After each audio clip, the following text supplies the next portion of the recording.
अस्सलामुअलैकुम। तो आज की वीडियो में हमारे पास ये एक सोनी कंपनी का एक CRT टीवी है जी। तो आज हम इसको रिपेयर करेंगे और देखेंगे कि इसके अंदर किस चीज़ का फॉल्ट है। तो इससे पहले अगर आप लोगों ने मेरा चैनल से सब्सक्राइब नहीं किया इलेक्ट्रॉनिक उर्दू को, तो प्लीज़ हमारे चैनल इलेक्ट्रॉनिक उर्दू को सब्सक्राइब करें, लाइक करें और शेयर करें। तो चलो अब हम इसको स्टार्ट करते हैं और देखते हैं कि इसके अंदर फॉल्ट किस तरह का आया हुआ है। कस्टमर ने ये कहा है कि जब हम इसको चालू करते थे तो ये पीछे से धुएं निकालता है। तो बहरहाल हम इसको चालू करके चेक करते हैं और देखते हैं कि इसके अंदर फॉल्ट कौन सा है।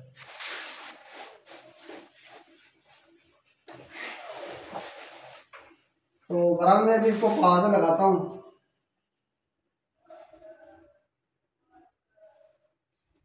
तो मैंने भी इसको पावर में लगा दिया है, लेकिन कोई रिस्पॉन्स नहीं आ रहा, आप देख सकते हैं। ठीक हो गया जी, कोई इसके अंदर रिस्पॉन्स नहीं है।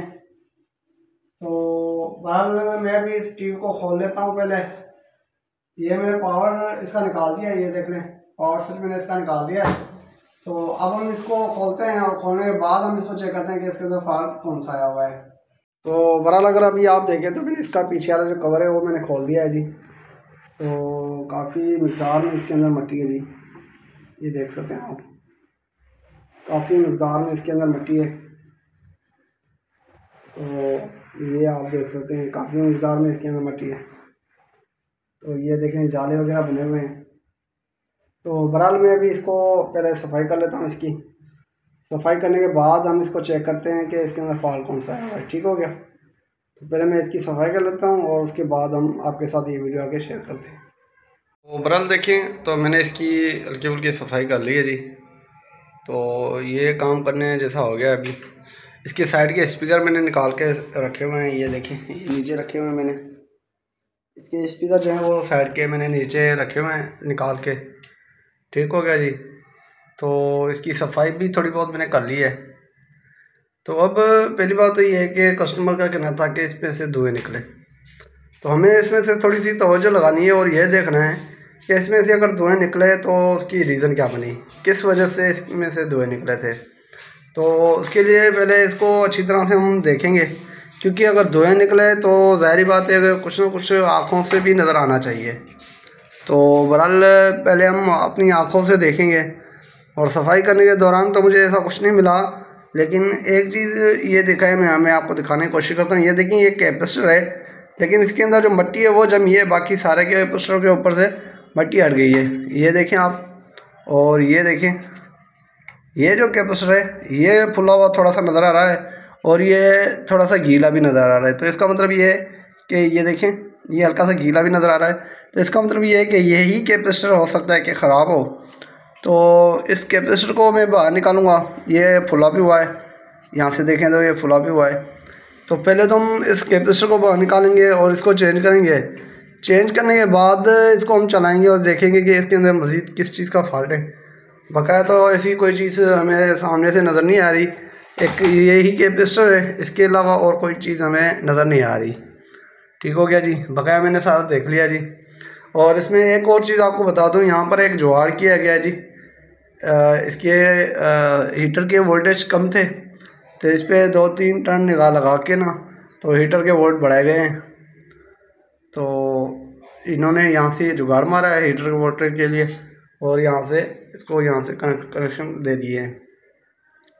तो बहरहाल काम को बढ़ाते हुए नहीं है, अभी ये है कि ये जो कैपेसिटर है इसको मैं निकालता हूँ और निकालने के बाद हम दूसरा लगाते हैं, देखते हैं कि उसके बाद आगे क्या प्रॉब्लम बनती है वो देखते हैं। तो बहरहाल अगर आप यहाँ से देखें तो मैंने कैपेसिटर निकाल दिया है। तो ये कैपेसिटर जो मैंने निकाला है अभी, ये 160 वोल्ट और 22 CF का है। और ये देखें, ये फुला हुआ है यहाँ से, 160 वोल्ट और 22 CF का। तो मैं हर वीडियो में बताता हूँ कि जब भी आपने काम करना हो तो पहले आँखों से देखना है, फिज़िकली आँखों से देखना है कि कौन सी चीज़ आपको ऊपर से ख़राब नज़र आ रही है। पहले तो आपने वो बिल्कुल ही आपने चेंज कर देनी है। ठीक हो गया, उसके बाद आपने आगे काम करना होता है। तो ये देखिए, मैंने अभी इसका ये कैपेसिटर मुझे फुला हुआ नज़र आ रहा था, तो इसको मैंने निकाल दिया है जी। तो हो सकता है कि इसकी लाइफ ख़त्म हो गई हो, तो इस वजह से ये ख़राब हुआ हो। तो बहरहाल इसको हमने निकाल दिया है और इसकी जगह पे हम दूसरा लगाते हैं। मैं आपको दिखाता हूँ, मेरे पास ये एक पड़ा हुआ है तो मैं आपको दिखाने की कोशिश करता हूँ। ये देखें 160 वोल्ट और 22 EF का एक दूसरा पड़ा हुआ है पुराना, किसी टीवी में से निकाले हैं जी हमने।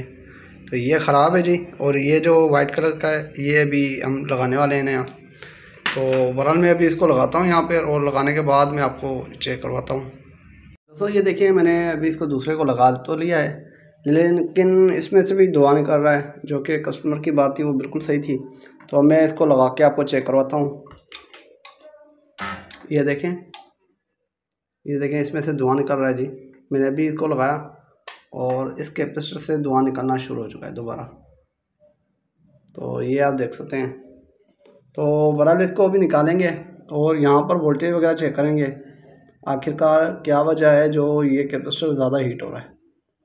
तो बहरहाल मैं भी इसको दोबारा इस सर्किट को उल्टा करता हूँ, और जो इसकी वायरिंग वगैरह लगाई हुई है मैंने वो सारी निकालता हूँ अभी। तो दोबारा हम इसको चेक करते हैं कि इसके अंदर फॉल्ट किस चीज़ का है। तो बहरहाल अब इस टीवी का जो फॉल्ट है वो निकल चुका है जी। मैं आपको दिखाता हूँ कि क्या चीज़ मैंने इसके अंदर चेंज की है जी। तो एक तो ये मैंने आईसी चेंज की है जी, TDA 6107JF, ठीक हो गया। एक ये आईसी मैंने चेंज की है, ये देख लें, ये मैंने आईसी चेंज की है। मैं आपको दिखाने की कोशिश करता हूँ, शायद आपको सही तरह से नज़र आ जाए। ये देखें, ये आईसी मैंने इसकी चेंज की है, ठीक हो गया जी। उसके बाद ये कैपेसिटर आपको पता है कि एक ये ख़राब था, एक दूसरा जो मैंने लगाया था वो भी ख़राब हो चुका था। तो एक तो ये कैपेसिटर हमने लगाया है और एक हमने ये रेजिस्टेंस लगाई है, ठीक हो गया। ये जो रेजिस्टेंस है, ये रेजिस्टेंस भी ख़राब थी। तो 0.47 ओम की एक रेजिस्टेंस ख़राब थी, एक ये हमारा कैपेसिटर ख़राब था जो कि 160 वोल्ट और 22 EF का था, और एक हमारी ये आईसी ख़राब थी। तो बहरहाल आईसी तो मैंने लगा ली है, ये देखें एक आईसी लगाई है, और एक ये फ़िल्टर कैपेसिटर मैंने दूसरा लगाया जी।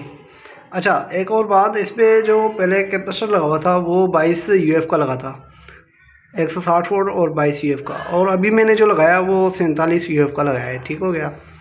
तो 22 UF के मेरे पास ख़त्म हो गए थे, एक ही पड़ा था, तो वो मैंने लगा लिया था, लेकिन उसमें से धुएँ निकल गए, तो इसलिए मैंने ये चेंज कर दिया कैपेसिटर, ठीक है जी। ये कैपेसिटर मैंने दूसरा लगाया। इसके अलावा ये एक रजिस्टर मैंने लगाई है, ये देखें, ये 0.47 की रजिस्टर थी ये वाली, ये देखें ये 0.47 की रजिस्टर थी, लेकिन मैंने जो लगाई है वो लगाई है 0.33 ओम की रजिस्टर, ठीक है जी। ये जो रजिस्टर है ये 0.33 ओम की है। तो बहरहाल मैंने ये लगाई है, ठीक हो गया। तो बहरहाल अब मैं क्या करता हूँ कि सॉरी, ये देखें ये वायर टूट गई यहाँ से, तो बहरहाल इसको हम लगा लेंगे, कोई मसला नहीं है। तो बहरहाल ये वायर भी लगा लेता हूँ मैं, और इसको भी मैं सेट कर लेता हूँ। टीवी को सेट करने के बाद हम इसको चला के देखते हैं कि हमारा टीवी जो है वो सही तरह से वर्क करता है कि नहीं करता। तो चलो मैं अभी इसको सेटिंग वगैरह कर लेता हूँ। तो सारी चीज़ें बिखरी हुई हैं, आपको बताइए, इसके कनेक्शन वगैरह निकले हुए हैं, इसके स्पीकर निकले हुए हैं। तो पहले ये सारी चीज़ें लगाते हैं और उसके बाद आपके साथ वीडियो आगे शेयर करते हैं। हाँ जी, तो दोस्तों अगर आप यहाँ पर देखें तो मैंने इसकी सारी सेटिंग कर ली है जी। इसके जितने भी कनेक्टर थे मैंने लगा लिए है, क्या जितनी वायरिंग वगैरह मैंने सारी इसकी कर ली है जी। तो अब इसको हम आखिरी मरतबा इसको चेक कर लेते हैं जी, फाइनल इसको चेक करते हैं क्या ये अभी हमें सही तरह से रिज़ल्ट दे रहा है कि नहीं दे रहा। तो इसको मैं पावर पे लगाता हूँ। तो मैंने इसका स्विच पावर पे लगा लिया है, इसको भी मैंने चालू कर दिया है जी। MP3 को आपको दिखा देता हूँ पहले, ये देखें MP3 चालू है जी, सॉरी MP4। तो बहरहाल ये देखें, अब हम इसको चालू करते हैं। तो मैंने भी इसको चालू कर दिया है, तो कुछ देर वेट करते हैं।